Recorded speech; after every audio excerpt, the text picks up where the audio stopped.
The majority leader is recognized. Mr. President, tomorrow, Washington will play host to one of the nation's proudest examples of peaceful activism, the 46th Annual March for Life. Hundreds of thousands of Americans from different states, different faiths, different ethnic backgrounds will speak with one voice on behalf of those who cannot speak for themselves. I'd like to welcome the marchers, especially my fellow Kentuckians, including Margie Montgomery, Executive Director of Kentucky Right to Life. I welcome all of the marchers with gratitude. I'm grateful they are helping shed light on this great shame of our society and bearing witness to the fact that human dignity and human rights are for everyone. As they march tomorrow, our friends can take pride knowing that our beliefs are not just consistent with morality and supported by science, they're also squarely within the mainstream of our society. According to one recent survey, a sizable majority of American adults hold views on the subject that are far, far from the absolutist position of the far left. 75% of all Americans, including more than 60% of those who call themselves pro-choice, support more protection for the lives of unborn children. The far left is wedded to the most extreme positions on this subject. For example, the radical left wants America to remain one of only seven countries in the entire world, including China and North Korea, who allow elective abortions to occur after 20 weeks, and even after the child is capable of feeling pain. The American people, however, know better. That survey also found that a majority of Americans oppose taxpayer-funded abortion. So I'm proud today to stand with that majority of Americans and urge every member of this body to join me in supporting the No Taxpayer Funding for Abortion Act this afternoon. Thanks to the dedication of Senators Wicker, Roberts, Ernst, Langford, Daines, Blunt, and many others, the bill before us would supplement existing law and bolster the important long-standing protections of the Hyde Amendment. By implementing a government-wide statutory prohibition on taxpayer subsidies for abortion and abortion coverage, S-109 would close off federal support for abortion that flows outside of the Hyde-protected regular appropriations process. In addition, it would explicitly ensure that federal health care facilities are not party to abortions and increase transparency requirements for federally subsidized health care plans. So I'm proud to support this important step forward in protecting America's rights of conscience. I would urge every one of our colleagues to vote to advance it. Mr. President. Mr. President. Senator from Washington. Mr. President, the fact that the United States is debating and voting on this bill attacking women's health care right now is an absolute disgrace. We are 27 days into President Trump's completely unnecessary government shutdown. Workers are not being paid. Families are huddled around their tables wondering which bills to pay and which expenses to cut. Our national security is being impacted. Our parks are filling up with trash. Our economy is losing billions of dollars. The list goes on. It needs to end. So I urge my colleagues, vote no against this bill today that would erode women's health care and take away our constitutionally protected rights. Demand that Republican leaders let us vote to open up the government. And then let's get back to work, getting our country back on track. Thank you, Mr. President. I yield the floor.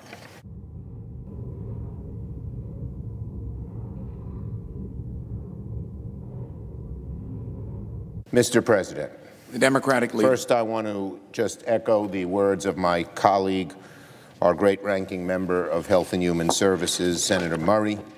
And now, look, folks, the Trump shutdown drags into its 27th day. The pain inflicted on our country, our citizens, our economy grows. The Council of Economic Advisors said the shutdown would hurt our economy twice as much as originally projected. Experts are predicting it could wipe out the entire first quarter of economic growth. Airports are understaffed. An understaffed TSA means longer and longer lines. Yesterday, the executive vice president of the air traffic controller said flying, quote, is less safe today than a month ago. Absolutely. Hundreds of public servants are suffering. I can give a list of a long number. Mr. President, President Trump, this shutdown, your shutdown, has gone on too long. Why is President Trump punishing folks like so many of my constituents who have nothing to do with disagreements about border security? If you sense exasperation in my tone, you're right. We Democrats are exasperated. All we want to do is reopen the government. We're happy to debate border security with the President and our Republican colleagues, happy to. But let's reopen the government. And my friends, my Republican friends here, both the President and Leader McConnell are ignoring the overwhelming will of the American people. So, we urge our colleagues to think about this. We know that President Trump is not interested in ending the shutdown. Leader McConnell knows he has the power to end the shutdown. The only reason we're in this prolonged stalemate is that my friend, the Republican leader, refuses to take up any legislation to reopen the government. We should do it now. I yield the floor. Under the previous order, the leadership time is reserved. Morning business is closed. Under the previous order, the Senate will resume consideration of the motion to proceed to S-109, which the clerk will report. Motion to proceed to the consideration of S-109, a bill to prohibit taxpayer-funded abortions. Previous order, there will be 30 minutes of debate, equally divided between the two leaders or their designees.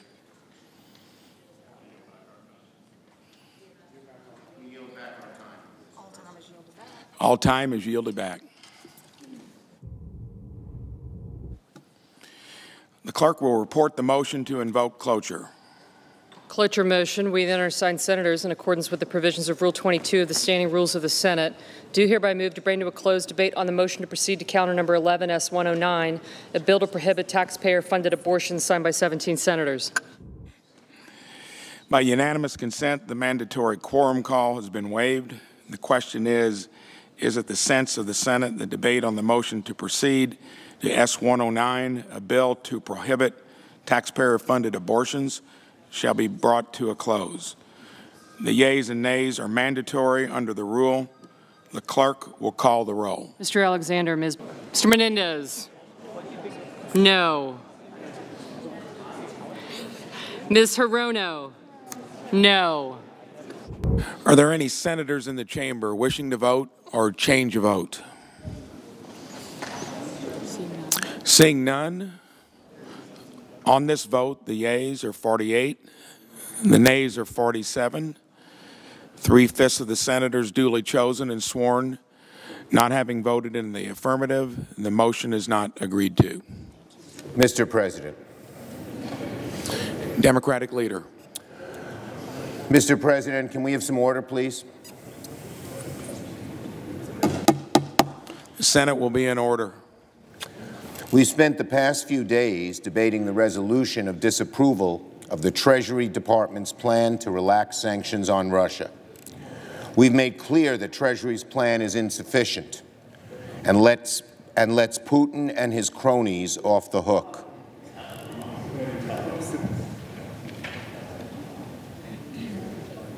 We've made clear that Putin's malign activities around the globe have not abated. We've made clear there is no reason to believe sanctions on one of our chief adversaries when there has been no reconciliation and an exchange for nothing.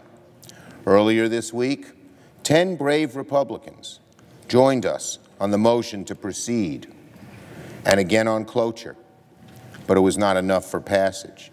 So many other Republicans who have campaigned that Democrats are not tough enough on Putin when they had a chance to be tough on Putin, ran for the exits. I just want to let my colleagues know that the House was different and in this case far more courageous. The House passed the same resolution of disapproval, 360 true to 53. Republicans, by more than a 2-to-1 ratio, more than 2-to-1, voted to not allow the loosening of sanctions on Deripaska's Rusal. 136 of them joined with the unanimous support of House Democrats to pass the resolution. So now 2 votes, 2 small votes, stand in the way of passage here in the Senate. Let the overwhelming bipartisan House vote be a message to my Republican friends in the Senate. We should pass this resolution. We should not let Putin get his way simply because Donald Trump has always wanted him to too often. So, I'm going to shortly reconsider the resolution before it expires tonight at midnight. I strongly urge my friend the leader not to block the request and give Republican senators a chance to change their minds on this incredibly important motion. So I ask unanimous consent that the Senate proceed to the immediate consideration of Calendar 14, H.J. Res. 30, that the joint resolution be considered, read for a 3rd time, and the Senate vote on passage with a 60-vote affirmative threshold with no intervening action or debate, and if the joint resolution fails to achieve 60 votes for passage, it be returned to the calendar. Is there objection? Object. Objection is heard. Mr. President. Senator from Virginia. Mr. President, I ask unanimous consent that the Senate proceed to the immediate consideration of calendar number 5 H.R. 21, making appropriations for the fiscal year ending September 30, 2019. I further ask that the bill be considered, read a 3rd time, and passed, and the motion to reconsider be considered, made, and laid upon the table with no intervening action or debate. Is there an objection? Objection. Objection is heard. Mr. President. Senator from Virginia. Mr. President, I would like to speak on the preceding motion, but before I would do, I would like to yield time to my colleague from New Mexico.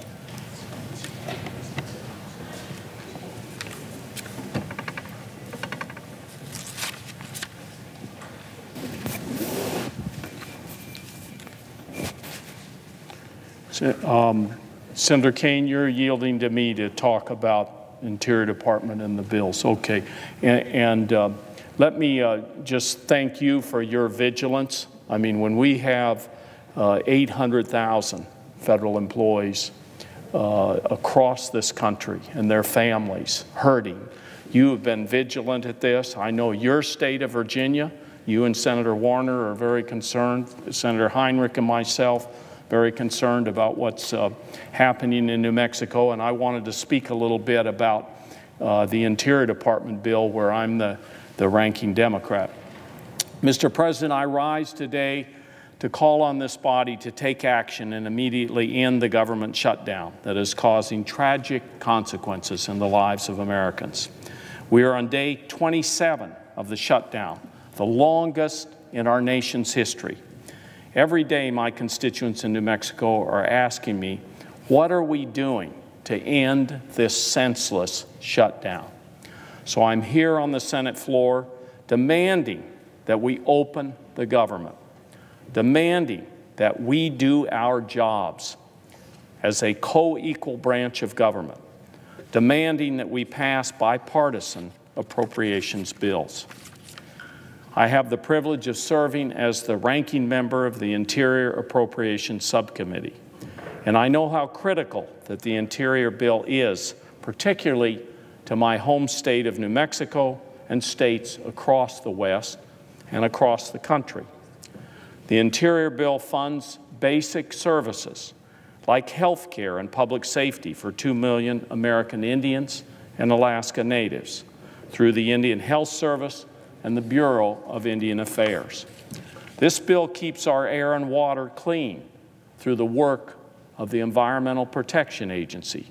This bill protects and preserves national parks and other treasured public lands and helps support small businesses that depend on them. The agencies in this bill fund science, wildlife protection, energy development, and arts and cultural programs in every state. And they employ tens of thousands of Americans. There's no reason why they should be shuttered.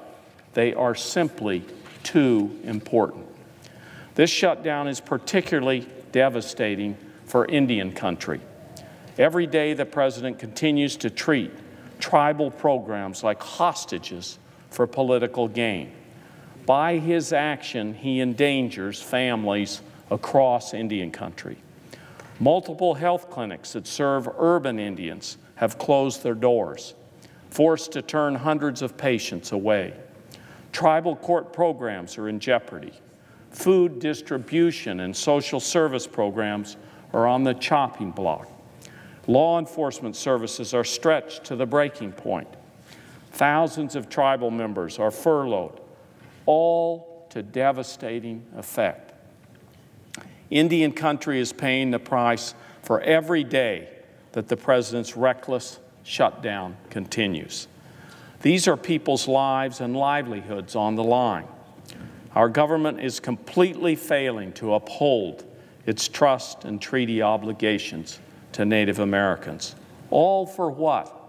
A wildly expensive and ineffective wall that this nation doesn't want, and a vanity project for a president who is not putting the best interests of this country first. It doesn't make any sense. We need to pass the Interior Appropriations Bill so that we can reopen the entire national park system along with other public lands and do so safely.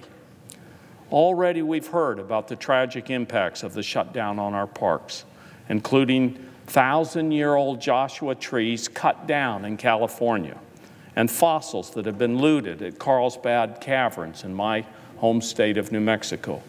We can't let this kind of damage happen to our most treasured places.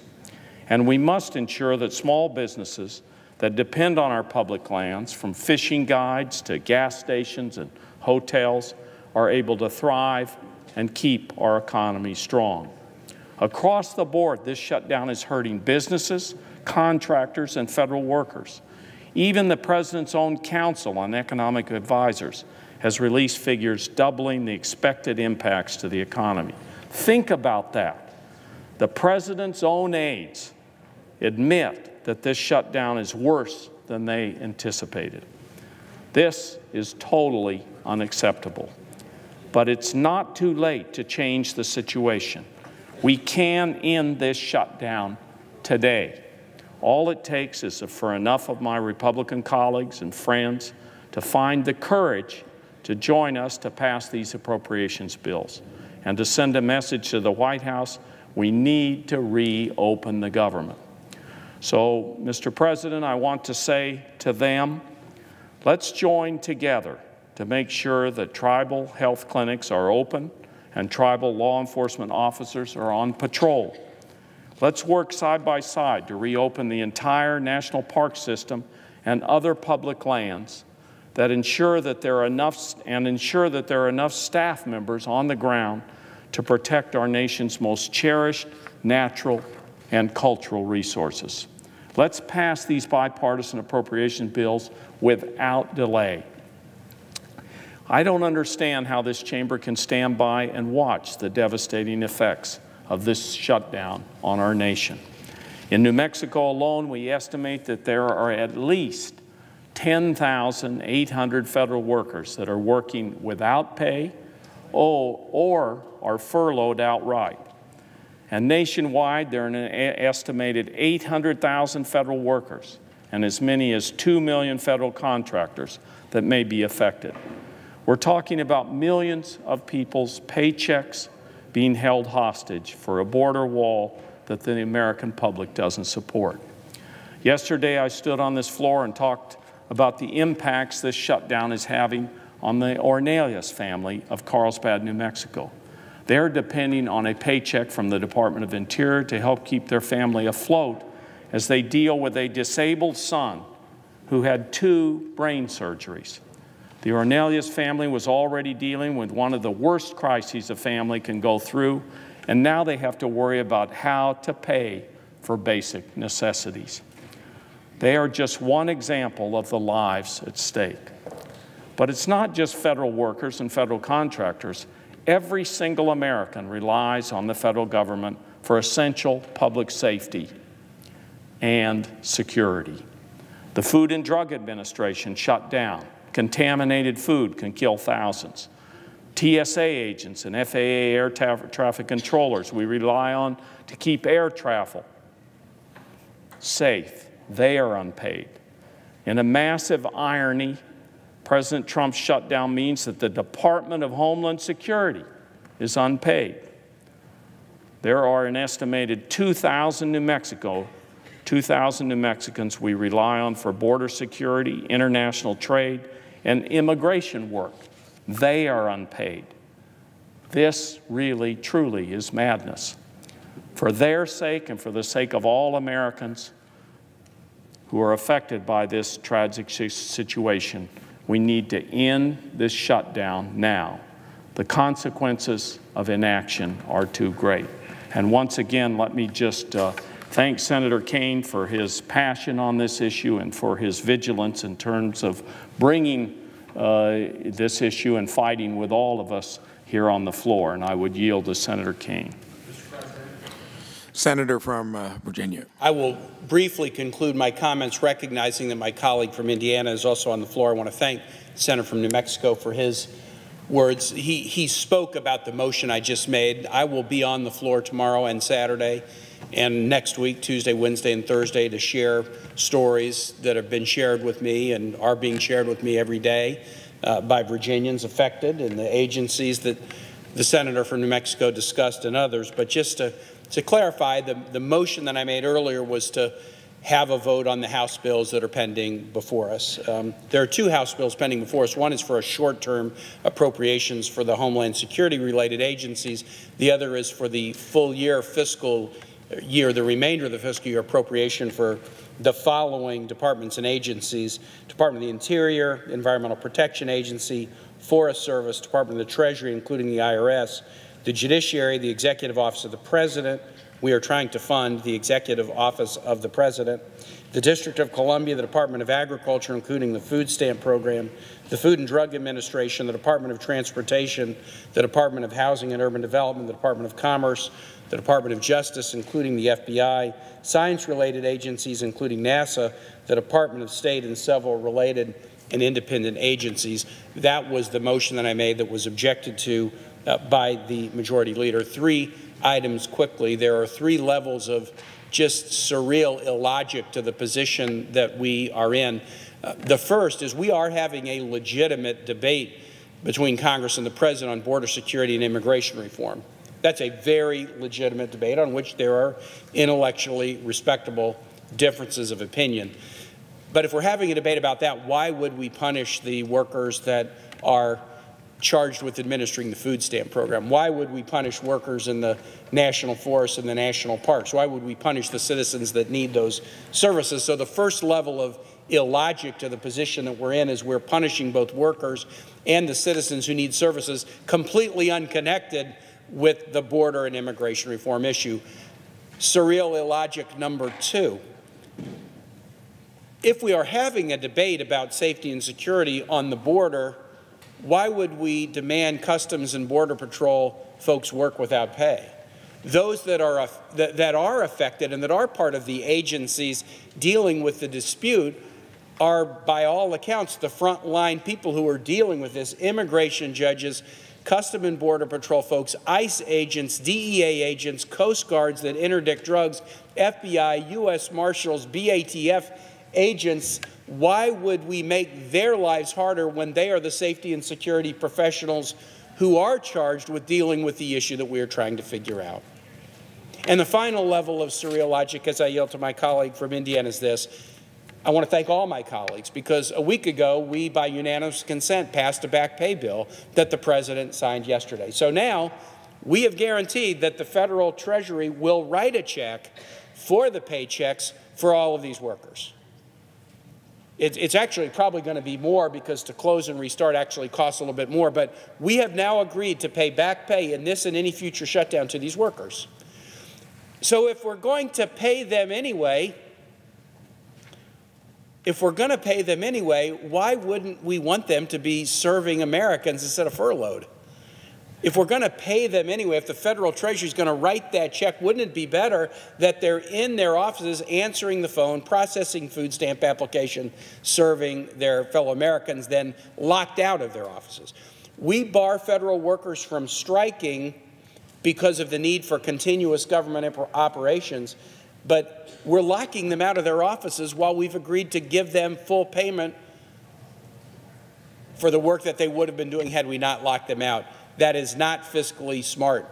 With that, Mr. President, I yield the floor.